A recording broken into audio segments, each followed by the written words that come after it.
Greetings, everyone. I'm Antonio Garcia here with the Cozy Book Nook. Welcome to another interview. Today we're here with author Stephanie Ayers. Welcome. She is a mostly horror, correct? Like mostly horror books? No, actually, I would say speculative fiction. Specular fiction. Okay, and she has a lot of books. So we're going to talk to her a little bit today about her writing journey and some of the books that she has. And while we do this, she's going to be signing some books to put on our shelves. So she's got a lot of copies here, as you can see. So she's going to sign while we talk. How's that sound? Ta-da! So how many books do you have? I lose count. Because actually, when I began my journey, I was with a writing group. It was the best thing ever, and they paired me up with a writing partner, and we both wrote a lot of stuff, but I'm the only one that published. And then they actually published my first book later when the three leaders got together and formed a publishing company. Okay. Where was I going with that? How many books that you published? Then you kind of lost count. Oh, okay. Yeah. And then I was like, okay, check that box. I published a book, and I just kind of took a back seat with writing and focused more on. I had a publishing company of my own that I did with my writing partner and my best friend, and it just didn't pan out the way we wanted. I just wanted to write. I didn't want to make covers for everybody that submitted a book and we accepted. I did. I made covers. I do graphics too. Nice. So a lot of these covers are mine, actually my covers. Very nice. Like, for example, that's not mine. I may not have one here that's mine. But this was my concept. That's not mine. This is mine. There we go. There was one. Yeah. I made this one. And which book is this? This is... That's book 3. Oh, Charades. Yeah, that's book 3 in my epic fantasy series that starts with Elven Games. However, this particular book is the story of the villain, the Dragon Queen. Okay. So it can kind of be read before, after, as book 3. Yeah. Even Elven Games itself is kind of a standalone. But the character, this second main character of this book, continues in Catching Dragons, Kingdom Come, which is the last one, and Magic Revived, which is the fourth one. So 2, 3, and 4, 2, 4, and 5 kind of tie together. But then they come back because this character enters the books later. Of course, I got to tie it up with a nice, neat bow. And then The Awakening is the first of a trilogy that happens in the same world that I created for these books, called Savannah. Separate trilogy. Okay. Yes. It's just the hero of Elven Games that continues through the rest of the series. It's his ancestor. Oh, okay. And I really pulled a Lord of the Rings with this one because it's inspired by Lord of the Rings. And it actually, I take 5 relics that are separated. They have a gemstone for each relic. And the gemstones have been separated from the item. And all of it has just been thrown all over Savannah. But, just like Lord of the Rings, there's a bad king rising. And so the hero, which is, of course, your typical, I can't do this type of hero, who happens to be half dwarf and half human. I made it different. I went with the dwarves over the elves. Yeah. That's pretty common, elves, but I like the dwarf, angle. That's neat. Yeah, okay. I just make them shave their beards. They have some vanity. You're a mature guy. That's true. That's what true. about the ladies? Yo. the lady dwarfs. Oh. They shave? No, normally they have beards though. Really? Yeah. Yeah. I don't. So I make mine shave. Okay. That makes sense. They're kind of vain. But he accepts the mission to go out and collect all of the relics and get rid of and destroy them, throw them in the billow, which is a hole in the center of the world. Okay. So like I said, it follows very much like Lord of the Rings things, but it's my own story. Right, right. So Between 2017 2018, get back on topic, I wrote the first two 13s, which is Tales of Illusory, which my editor said it's very much like dark fairy tale, fantasy horror types. It's just a hodgepodge of different kinds of stories. You've got some vampires in there. You've got some underwater pixies with a carnival. Nothing. So that came out, and then I did Tales of Macabre. Is that right? Macabre? Yes. Yeah. I may not be saying it right either. I just macabre. It's just a cool word. Even if you didn't say it right, it's still a cool word. Yeah, it is. It really is. And that one is more focused on supernatural. You've got vampires with Christmas dinner. You've got Send in the Clowns, which actually, when I was writing that one, the hairs on the back of my neck rose up, and I had to keep looking over my shoulder to make sure there wasn't somebody coming. That's the best kind of writing right there. there. Yes. You got to scare yourself when you write, and I'm a really hard scare. Unless it's sharks and zombies. Do you write in the dark, or do you have any things you do to get mentally prepared for writing? Mentally prepared, no. And sometimes that comes back to bite me in the butt. But while I'm writing, to get in the zone, I like to listen to ambient music. Okay. So I will go and look through YouTube, and I will find horror sounds. Or I've done that. Fantasy sounds. I actually like Adrian Von Ziegler. His music is just fantastic for writing, because you can it just fills your head, and there's no words, there's nothing, oh, I know this song, and it distracts you from writing. It's just music, but it's beautiful. And you can find scary stuff from him, and you can find fantasies. I mean, he's got elven music that he's put together. Yeah, very nice. I like today, because you can go on YouTube and find writing music for any genre, which is really cool, because back in the day, you either had to listen to cassettes. Back in the day, that's me. Back in the day, yeah. Back in the day, you had to listen to your own mind, But now you can get on YouTube and you can listen to fantasy, epic music, Oh, and you can put Spotify playlist up too. Yeah. That backfires though, because actually, it does backfire. However, I can find ambient playlists on Spotify too. That's true. Yeah. I actually fall asleep to the sound of thunderstorms, and I either listen through Alexa, or I'll play it on Spotify too, just a loop of rainstorm stuff. It's amazing what you can listen to nowadays. How many different series do you have? I think it's 4. 4 different series? Yeah, they're all different genres. You've got the 13 series, which is currently at 6 books.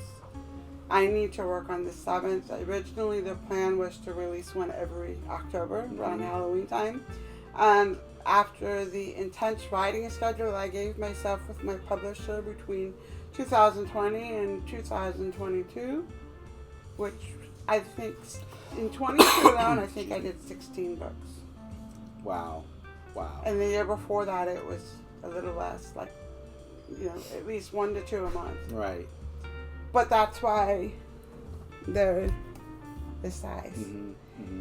When I was with the writing group, I learned to write tight, which is when you take out the unnecessary words, you don't get all flowery, you just go from point A to point B, and that's done, but you can still be descriptive in the middle. Right.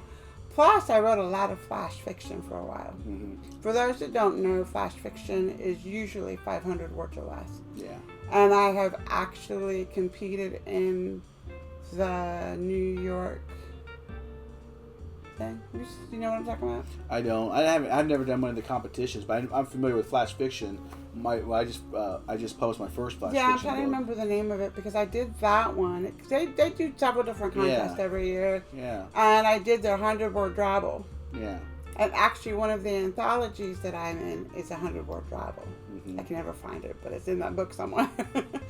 And I came in third place the first time, and then the second round I came in fourth place, which was really nice. I didn't win anything overall. Since I didn't make the top 3 for the second round, I didn't get on to the third. But doing 100 words and 500 words in flash fiction really kind of hurt me in some ways, because now that I've had a year off of writing, I'm going back and I'm like, I could have put more in this and made this just a little bit more visual for people. So I'm trying to take a step back and slow down a little bit. But to answer your question, I think I have about 60 books. 60 books. Yeah, wow. That's including all the anthologies that I did between when I first had my first book published and when the first 13 came out. Right. I kind of had the same kind of journey. I started with a novel. Took me 10 years to write, and then no one bought it, and then so I started working on short stories to kind of build my fan base and practice writing and get better. And now I'm actually writing flash fiction stories now, because I can write those in like 20 minutes. But now I struggle with writing longer stories again. You know what you do with those flash fiction?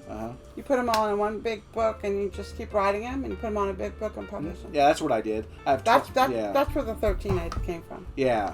So it's been about a year since you've published or written? Yeah, I didn't publish anything in 2023, and I've been taking my time this year working on new stories because I want to make sure that they are better than the books that I had out before. Right.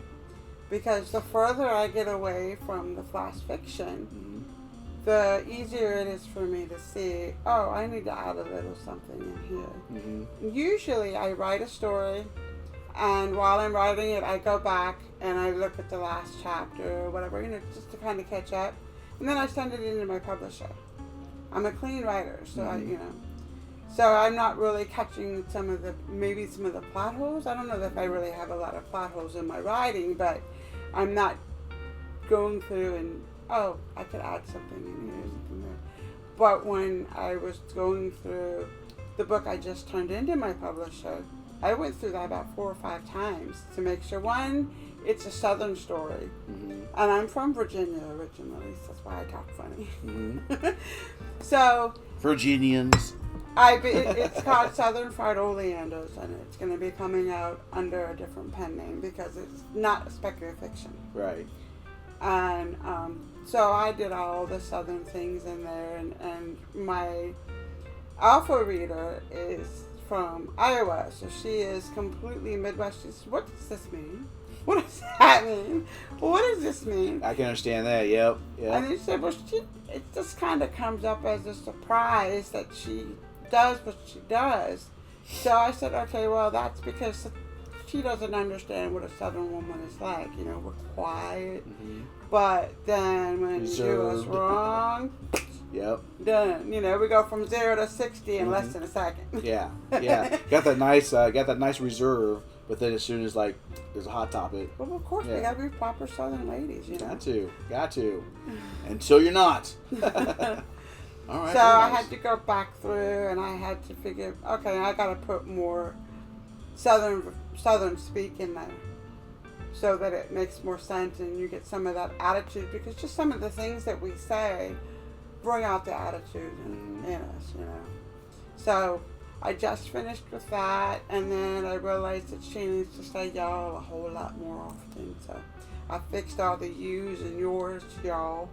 So, and then I wanted to go back up to the front and make a note that says, this is not unedited, this is on purpose. Right. It's just so you understand, that's just the way she's supposed to talk. Well, in the South, we don't say could have. We say could have. Could have, right. So that's a lot of books, about 60 books. That's a lot of writing. Well, I've been writing since 2012. So. Yeah, but 60 books in 12 years. I've written 5 in 16 years. I mean, that's yeah, really but good. like I said, that's biting me in the butt, too. Yeah. Because I'm not sure that I'm putting total quality into every story. Because I was in a rush to meet the deadline. Right, yeah. It's hard now. But you said now you don't have as much as a deadline, so now you're kind of able to... yeah, but not having a deadline bites me in the butt, too. Yes, yeah. I get that too. I need that deadline to keep me on task. I just don't need to have 17 books on the deadline. Right. Trying to like keep up on all that. Now, are there any series that are ongoing or? They are. They all are. The 13 is supposed to be 13 books. Mm-hmm. I have 6, which is why they were going to go on for 13 years. And at first, and I have this problem where I write a book and the characters speak to me so much I got to go on and write more books about them. So I don't write the book with it being a series in mind. So I'll come up with the series title long after the first book has come out, and then I go back and fix the first book, like the Coven Cozy series. And it's my Coven Cozy Witch series. The book started off as part of a group of authors who chose a month. Mm-hmm. Well, no, we didn't choose the month. The month we chose the shop, called the Shop series. 1 month it was Pet Shop, so we all wrote stories about pets. You didn't have to have a pet shop in the story, but it had to be about pets. In my case, it was a mystery about a butterfly garden and a cursed fairy. Okay. So, and it was my witches that solved it. It actually ties into Cronuts in the City, which was my very first shop book that I wrote. And that's more of a romantic suspense, so it's a little bit out of what I normally write. So it's not one of my best sellers, but it's one of my best stories. Mm-hmm. But she built an art gallery, and she has an atrium in the bottom of the art gallery, which is where the witches have a restaurant and a soda shop. Interesting. Okay. So the soda shop was haunted. And it got shut down, so they're best friends. They grew up together because one of them's grandmother took the other one in when her parents died. So the one she took in, Hester, opened up a restaurant, and then she told Carmen to bring her soda shop in the restaurant. Okay. So they do that together in the atrium. So the butterfly garden is in the back lot of the art gallery. Yeah, okay. So there's things that tie them in, but they're individual stories. Right. And then you have Jamaican Me Crazy, which I had so much fun writing. I was like, do I have a copy? No, I kept a copy of that. It's not in here. Just so you know, all of our books are staged on the other side already on display. So, well, you guys should make sure you take a look at some of the posts I do, because I'll have a picture of all of our different books that we have out there. But yeah, you say it's called Jamaican Me Crazy? Yeah, it's Coffee Shop. Coffee Shop. And that is one of my favorite coffee flavors. If you haven't had it, you gotta try it. If you like, it's like a blend of caramel and vanilla and coconut. It's got all the tropical flavors, but it just blends in like really smooth, like butterscotch. Mm-hmm. So Carmen goes on honeymoon to Jamaica, where she solves the mystery of a haunted coffee shop. Yeah. It's kind of, yeah. I write too many books. I get confused sometimes. I can imagine, because even with my stories now, I kind of get that. I can't even imagine like having like all these characters doing all these adventures and then trying to keep track of which one in that book is that person doing at that time. Well, it is the coffee shop. Yeah. And because it's a coffee book, Jamaican Me Crazy, and she enlists the help of a Jamaican brewer to solve the mystery. Those are. Yeah, you can tell I'm already. You saw that look in my eyes. Like, what's a brewer? How do I explain it? It's a witch. Okay. But voodoo. Okay. It's one of the titles for a voodoo witch. Gotcha. You know, when you're in Jamaica, so you got voodoo. Right. Yeah. Okay. So that's that one. And then Hester gets her own story in Rustic and Roasted, which is a sandwich shop.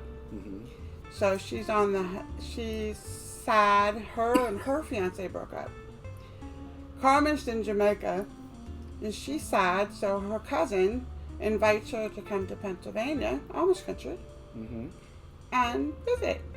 And while she's there, they're having a food festival, something Ohio's famous for. We are. Love the Strawberry Festival and what other ones do we have? We had a sweet corn festival. Sweet corn, yeah. I'm from Beaver Creek. I should know that. That we love our corn festivals. We have lots of sweet corn festivals up here. Yeah.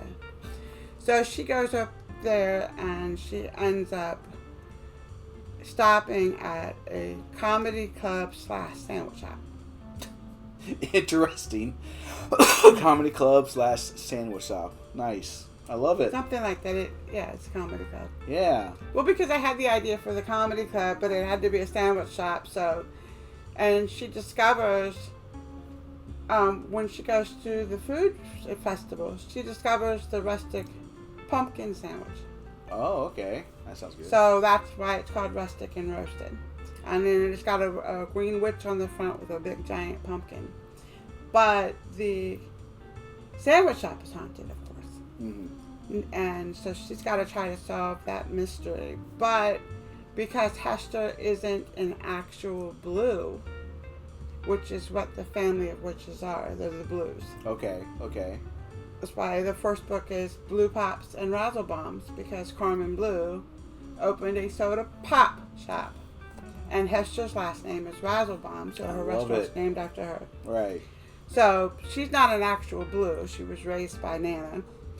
So her ability to do things isn't quite the same as Carmen, because Carmen's a ghost whisperer. Mm-hmm.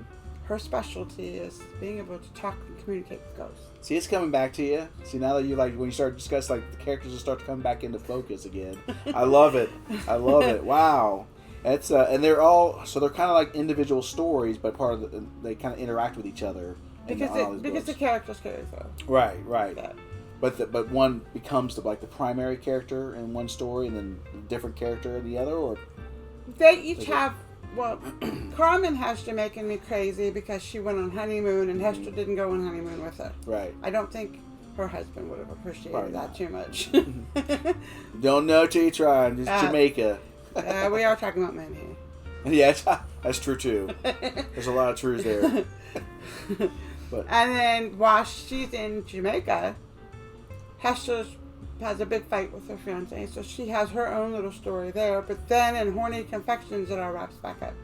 And I know that title makes people laugh, and that was the point of it. To make you go, It's one of my best-selling books because romance readers don't realize that it's not sexual. I was gonna say that's one of the. I had a lot of curious questions about that because it has a unicorn on the front. Yeah, and it looks very cute. It says Horny Connections. Because the specialty is a cupcake shop, and they specialize in unicorn cupcakes. Wow, And it's a very adorable cover. Yeah, and their last name is Horn.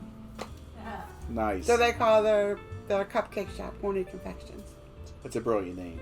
Now, how do you get more on the thriller suspense side, or do you get more to the gory side, or how gory do you get in your? I'm not gory. Not gory at all. Okay, so these are more like the. No, but now that you mention it, Sudden Flutter of Wings is probably the most gory I have gotten because she's pregnant and she gets ripped apart and they take her baby. It's a guy and her husband was in the military, and he's in war, and they tortured him, and I'm very graphic with that part. Okay. But overall, I would say, like in my 13s, you're gonna get more of the what if type of horror than you're gonna get the the Saw movies. The Cube. The Cube, or yes. And Pinhead. Hellraiser. Yes. Yes. You're gonna get less Hellraiser. There's actually a movie called The Cube. That's where I was confused. It actually is where they're inside of a giant cube. Is there a movie about the Cube? Yeah, there's like a maze they're trying to get out of, but yeah. You're gonna get less Hellraiser and more like Would You Rather, which is kind of gross too. Yeah, that was kind of gross. But I also grew up in a Christian home, and so horror was forbidden. So of course, I'm a kid. I gotta go do exact opposite. Yep. And so my first foray into horror was none less than Stephen King himself. So I think that a lot of my horror writing is heavily influenced by him. and he has a way of getting in your head without having to do all of the core. So I wrote I wrote a short story based on while I was listening to Enter Sandman, and I put it in. Might be this one. And they do have Off to Neverland. Yes. Off I would to have caught that right as Neverland. soon as I saw that too. Metallica has always been my number one band since high school. It's like, kind of like a psychedelic trip. You Yeah. know, they're in the middle world, and I mean, I actually say, let's see. Probably been to their concerts. Darkness surrounds me, making maybe my out 6 times. tandem mirror outline. Stench rises from every direction. You accuse me of stalking death. Why must I care for her? So you can really catch the Metallica themes in there. Yep, that was this one. I'm gonna sign it when I'm looking at it. Well, yeah, she's signing books so she can put them on the shelves. Probably doing like while we're having the conversation, but because she has so many books, like if you were seeing out here where she's sitting out, it's just and I can't books. talk and write. Yeah, I'm the same way. I usually like, hold on a second. Okay, what were you saying? So I gotta get that too.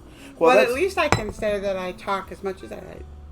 That's good. That's good. Now, are speaking of talking, are any of these in like an audiobook form, or have you crossed that over or anything? Or yes, actually, my publisher just did 4 of my books in audio. Congratulations, that's nice. That's a good step. And it's none of my horrors, and I think it was just because of what she had available that she could do based on word count and stuff. Yeah. And they are AI voice generated. Yeah. But controversial, but we understand it, because I'm in the same boat. People can listen to them now, though. Yeah. So, especially as good as they've gotten, but actually, this was the first book my publisher published. Oh, really? The Elven Games? Yeah, this is the one that goes with the inspired by Lord of the Rings. Okay. This was the first one that she published, and then this was the next one. Okay. And so the titles changed a little bit because, like in this one, I had Tales of Macabre, and then this one turned into Surreal Tales. Because at the time I was new, she didn't know me, she wasn't familiar with me, and so she didn't know what to expect from me. So she didn't want to necessarily tie them in with the first 2, but she didn't want to totally not tie them with the first 2 either. Right. So I had to change. So I changed them up a little bit. So books 3 through 6 are whatever tales versus tales of. Yeah. And this was book 3. This is paranormal. This is aliens and haunted houses. Very nice. I don't think my alien stories were very good. It's hard. I've written some sci-fi. It's difficult to, you don't like it. What's hard to write if you don't like it? It's like exactly. God, these aliens are jerks. I don't know why. But I had a few alien challenges when I was doing my writing in 2010. Well, thank you so much for coming tonight. We're going to get out here and take a look at some of your books. But I'm going to have all of her links below to all of her socials. And that way people can check out your sites and follow you and support you. And, and then where can I buy your books from? Obviously here. But I mean, where else do you I know you go around to a lot of different events. But do you have a website you sell through as well, too? I do. Well, I don't have a website. I actually use my Linktree. Okay, you Linktree. Okay, yeah. So we'll have that listed below too. So you go down there to see where you can find all of her links. And I have a website, but we're slowly going to be building up like her collection here. But she has so many books, and she has so many events coming up. We're going to take several copies of different books as we go. But I look forward to seeing you starting to fill up these shelves with all your different collections. So it's come a long way since you. It has. I don't know if some of you guys went back and looked at it. This is actually we turned the table for this interview. This is the first time because we always face this direction because I really wanted to get the indie books behind us. I feel a little claustrophobic now. I feel like we're in a closet looking at the video, but we're actually got plenty of room. But yeah, it was just in that top corner there, and now it's like just expanded. I still have dozens upon dozens of more books that we got at the Mid-Ohio a couple weeks ago. I got to inventory and get on the shelves. So, but a lot of those authors are like just too far away to come down for book signing stuff. So I was glad to get their books, but I'm very happy. Did you tell them about my special? What is your special? Well, you know, yeah. these books that I'm leaving here with you are not only signed by me, but they've got a handmade. Yeah, so we weren't paying attention. Yeah, she's been putting bookmarks in every single book. So they need to come in and pick them up. Yes. Yeah, absolutely. Absolutely. And I love that when the authors leave little gifts in there because that goes the extra mile. And that's one thing about, like, indie authors and, like, indie bookstores that I love. It's like they're not just another book on there. They're a piece of the author being left here that you can check out and learn and enjoy her writing. So I'm pretty excited about checking some. I'm going to start with the 13. That's one of the books I'm taking home with me today to kind of start following that series. I like short stories and I like horror, so I think I might enjoy that one. But although the Lord of the Rings one's starting, that sounds pretty good too. I don't know. I'm We're actually gonna working think. on the next cozy. I've really gotten into liking the cozies. They're very Do you? comfortable. Yeah. Okay. Yeah. So Stephanie, thank you again for coming with us today. We'll Thank have you our books for here on having shelves. me. It's Check out our exciting. online store too, because we'll have our books on our online store as well. Yeah, every one of our books here comes with a bookmark. So thank you so much for joining me. And You're my first interview. Really? Like this. Well, I normally don't do them because of my hearing loss. Right. And they usually are virtual. Right. Oh yeah, and that can be difficult. Yeah. Right. That's Yeah. why I said when you asked me about the interview, I was like, well, only if it's face to face. Yeah. And I like that too. One thing I do like about these interviews is being here and talking to authors, like in person. So thank you again so much for joining me, and hopefully we'll get more of your books on the shelves as time goes. Because right now, we're at 60 and counting. So I'm looking forward to just having an entire Stephanie Ayers section. That'd be pretty cool. I'll have more books in here for you. Right before Christmas. Oh my goodness. I love it. And it's just close enough that you can drop them off too. So that's awesome. Saves on shipping. All right, Stephanie, thank you so much for joining us. Guys, thank you so much for tuning in for another episode. And we will, see you in the next one. Be sure to swing by when you get a chance to check out some of our books. All of them are signed and come with bookmarks. And and we'll see you. Oh, your water? There we go. I'm waiting for. There we go. And I'm waiting till like she's on camera. She's like say goodbye when she's like this, So thank you so much for joining us, everybody, and we'll see you in the next episode. Have a good one.